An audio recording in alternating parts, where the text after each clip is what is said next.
ধন্যবাদ নিয়ামুল কাদের সাহেব আপনার সুন্দর একটি রিপোর্টের জন্য। মৌলানা সাহেব, আপনারাও দেখলেন যে লন্ডনে বসবাসকারী বিভিন্ন বাঙালির বিভিন্ন মন্তব্য। তো আমাদের সাথে এখন ফোন লাইনে আরেকজন আছেন, ওনার প্রশ্নটি এই ধরনেরই একটি প্রশ্ন, তারপরে আমরা কথা বলবো। বেলাল সাহেবকে কি লাইনে দেওয়া যাবে, যিনি লাইন নাম্বার 4-এ আছেন? আসসালামু আলাইকুম বেলাল সাহেব। 4 নম্বর লাইনে আছেন বেলাল সাহেব। আসসালামু আলাইকুম। আমরা যোগাযোগ এখানে বোধহয় বিচ্ছিন্ন হয়ে গেছে। আমি অনুরোধ করছি পরবর্তী কলারের কাছে যাওয়ার জন্য। 2 নম্বর লাইনে আছেন মোহাম্মদ আলী সাহেব ময়মনসিংহ থেকে। আসসালামু আলাইকুম। ওয়ালাইকুম সালাম। কে বলছিলেন ভাই? জি, আপনি কে বলছেন? আমি তুজাম্মিল বলছি। জি, আপনার প্রশ্ন করুন। আমি তুজাম্মিল বলছি। আচ্ছা, আপনি আপনার প্রশ্নটি করুন। ঠিক আছে। জি, হ্যালো। আমার মনে হয় যেটা আমার প্রশ্ন, আমরা ছোটবেলা থেকে জানতে পারছি যে আল্লাহ তাআলা নিরাকার। জি জি জি জি হ্যাঁ জি জি, আল্লাহ তাআলা নিরাকার। ঠিক আছে। হ্যাঁ, নিরাকার। কিন্তু মৌলানা আব্দুর রব সাহেব, বাংলাদেশের যে মৌলানা, জি জি, উনি বলতেছেন আল্লাহ তাআলা আকার আছেন।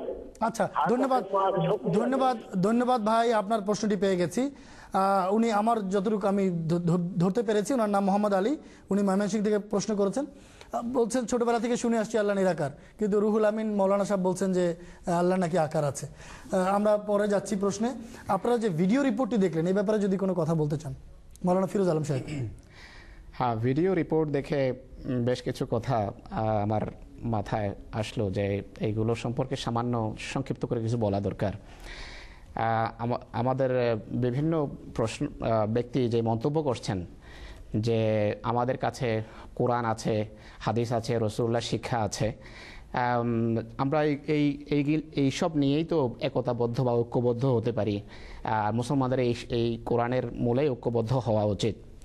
নীতিগতভাবে কথাটা খুব ভালো যে আমাদেরকে কোরআনের শিক্ষা অনুসরণ করে মুহাম্মদ রাসূলুল্লাহ যেই আমাদের জন্য লেগেসি রেখে গেছেন তার অনুসরণে দাসত্ব করে আমাদের সফলতার দিকে বা সত্যের উপর প্রতিষ্ঠিত হওয়া উচিত, প্রতিষ্ঠিত থাকা উচিত।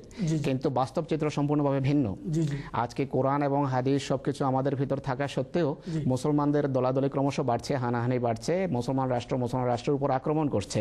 একই দেশে বিভিন্ন গ্রুপ একে অন্যের মসজিদে বোমা হামলা করছে এবং শত শত নিরীহ মানুষ মারা যাচ্ছে। এটি কেন? কোরআন তো একই, হাদিস তো একই। তার অর্থ হলো রাসূল করিম সাল্লাল্লাহু আলাইহি ওয়াসাল্লামের শিক্ষা থেকে তারা দূরে সরে গেছে।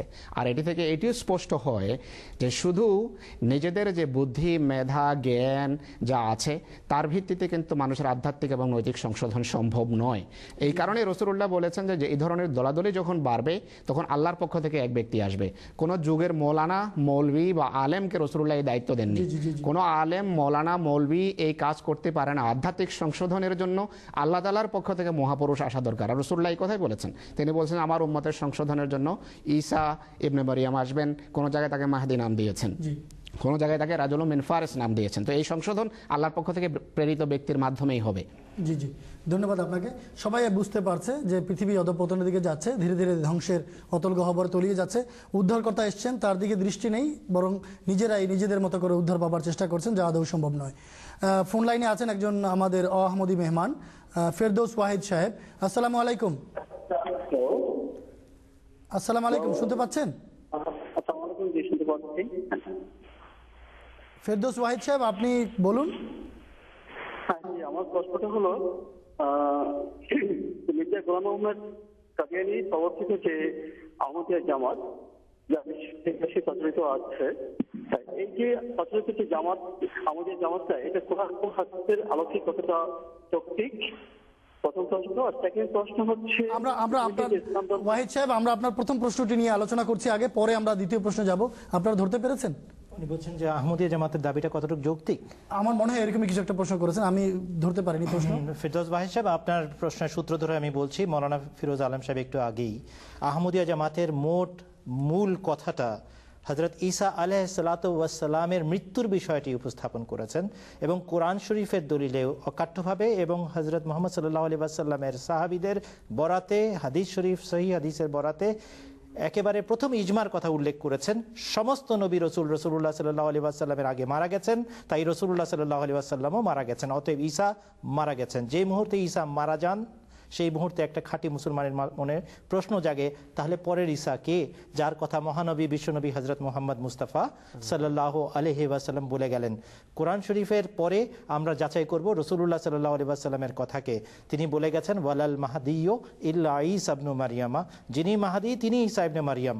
বলে গেছেন ইউশিকুম মান আশা মিনকুম আন ইয়ালকা ঈসা ইবনে মারইয়ামা ইমামান মাহদিয়ান হাকামান আদালান, তোমাদের মাঝে যে জীবিত থাকবে সে এবং তারা দেখতে পাবে যে তারা সাক্ষাৎ করছে ঈসা ইবনে মারিয়ামের সাথে ইমাম মাহাদি রূপে, অর্থাৎ ইমাম মাহাদি যিনি ঈসা ইবনে মারিয়াম তিনি, ঈসা ইবনে মারিয়াম যিনি ইমাম মাহাদি তিনি। একই কথা দ্বিতীয় হাদিসেও আমরা দেখতে পাচ্ছি। তিনি অকাট্যভাবে এই কথা বলে গেছেন, আগের ঈসা মারা গেছেন বিধায় পরের ঈসা রূপক ঈসা, এবং সেই ঈসার আরেকটি নাম ইমাম মাহাদি আলাইহিস সালাম। এই কথাটা যদি আমরা বুঝে যাই তাহলে আহমদিয়া জামাতের যৌক্তিকতা খুব স্পষ্ট। একজন মানুষ 2000 বছর ধরে আকাশে সশরীরে জীবিত থাকতে পারে না, এটা ন্যাচারাল। আমরা লজিক্যাল কথা বলছি, যৌক্তিক কথা বলছি। যেহেতু থাকতে পারে না, অতএব যার কথা বলা হয়েছে আসার তিনি কে?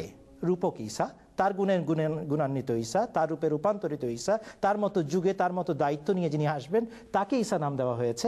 এই জন্য আহমদিয়া জামাতের যিনি প্রতিষ্ঠাতা তিনি বলছেন যে আমার রূপক নাম এবং পরিচয় হচ্ছে আমাকে ঈসা বলে ডাকা হয়েছে, আমাকে ইমাম মাহদি বলে প্রেরণ করা হয়েছে। অতএব যৌক্তিকতা খুব পরিষ্কারভাবে সাব্যস্ত হয়। অতএব আপনার কাছে আমন্ত্রণ, মূল বিষয়টা যদি পরিষ্কার হয়ে যায় তাহলে দ্বিধা করবেন না এই বিষয়টি মানার ক্ষেত্রে।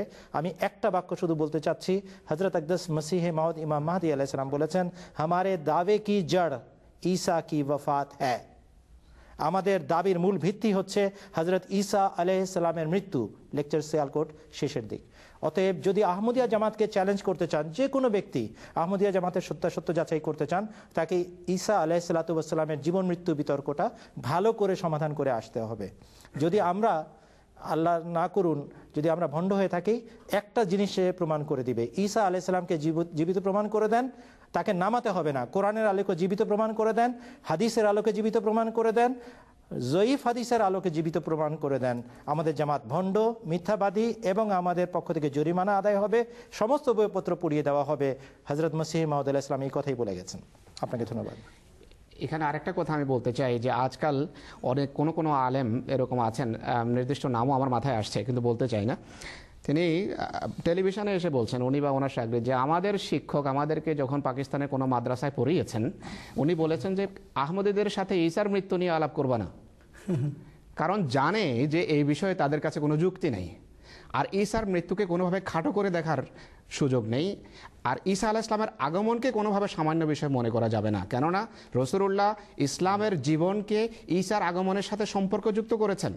ঈসা আলাইহিস সালাম যদি না আসেন ইসলাম মরে যাবে, ইসলাম নিশ্চিহ্ন হয়ে যাবে। রাসূলুল্লাহ বলেছেন যে কাইফা তাহলিকু উম্মাতুন আনা ফি আউয়ালিহা ওয়াল মাসীহু ফি আখিরিহা, যে সেই উম্মত কিভাবে ধ্বংস হতে পারে যার প্রারম্ভে আমি এবং শেষ প্রান্তে ঈসা ইবনে মারইয়াম আসবেন। অর্থাৎ উম্মতকে ধ্বংসের হাত থেকে যদি বাঁচাতে হয় ঈসা আলাইহিস সালামকে মানতে হবে। তার জন্য পূর্বের মসির মৃত্যুর বিষয়টা স্পষ্টভাবে বোঝা দরকার, যা কোরআন স্পষ্টভাবে উল্লেখ করেছে। এটিকে যে গুরুত্ব দেবে না সে ইসলামের সেবক হতে পারে না। ধন্যবাদ মাওলানা ফিরোজ আলম সাহেব।